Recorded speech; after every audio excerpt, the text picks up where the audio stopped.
What's up mga suki? Samahan niyo ako, magpapakain tayo ng mga alaga nating isda. Alright!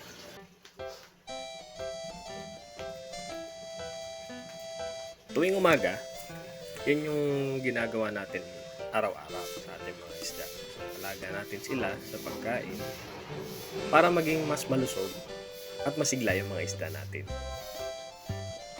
At dapat, yung tamang pagkain lang din ang ibibigay natin sa ating mga isda. Huwag nyo rin silang papakainin na sobra. Kasi ang sobra, maaaring magdulot ng masama sa ating mga isda. Kapag maliliit yung isda natin, ay yung maliliit din na pellets ang ipakain natin sa kanila. Yung kaya nilang kainin. Pagka yung malalaking pagkain ang binigay mo sa kanila, hindi nila ito mauubos. At maaaring magdulot ito ng ammonia sa tubig na maaaring nilang ikamatay.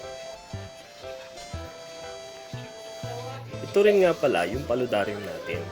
So meron siyang misting para mas ma-absorb ng mga halaman yung mga tubig. Dahil nga nasa indoor sila, kaya dapat well misted yung kanilang mga dahon. Ito naman ang ating barracks. So 35 tanks ang kabuuan lahat yan. So mapapansin nyo, sama-sama lang yung mga isda natin.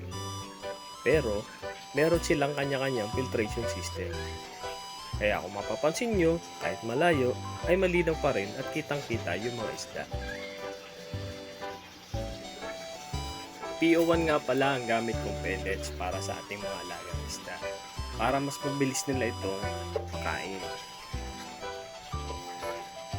At may nagsabi naman na hindi daw maganda yung sinking pellet sa ating mga alagang isda at sa aquarium kasi nagkukulay brown daw ang tubig. Marahil, pag naglagay kayo ng pagkain ay masyadong madami kaya naiiwan lang to sa loob ng aquarium kaya ito kumukulay sa ating mga tubig. Ang bawat hanay ng ating barracks ay merong kanya-kanyang filtration system kaya napapanatili nating malinis ang tubig ng ating mga isda. At meron din siya mga beneficial bacteria dun sa ating filtration system para mas maging malusog at masigla yung ating mga isda. Yan nga pala aking niyayapakan ay yan yung fish pan. So work in progress pa rin siya at dyan natin nilalagay yung ating malalaking koi. So bale, yung koi kasi yung pinaka-paborito ko sa lahat. Ang ganda kasi ng mga kulay nito at talaga namang nakakaaliw sila pag sila'y lumalangoy. At yan nga pala, kung mapapansin nyo, may sariling mga pinto yung ating mga barracks. So yan nga pala, yung design na yan ay base dun sa Japanese design na napanood ko. Medyo nagandahan lang kasi ako kaya yun na rin yung ginawa kong concept dito sa ating maliit na fish room. Diba ang cute?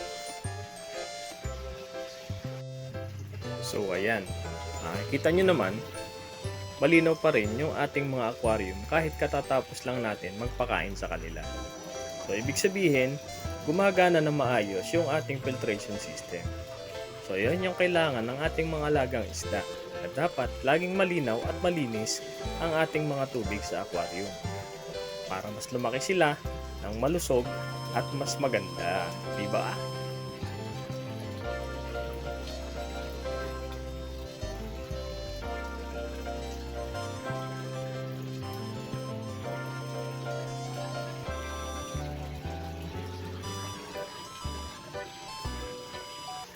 Ayan, maraming salamat nga pala sa mga nag-view dun sa isa nating videos. So, bali sa lahat ng video, salamat sa mga nag-views.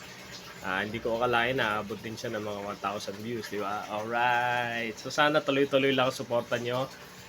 Don't forget, like, share, and subscribe. Alright? Happy fish keeping! Alright!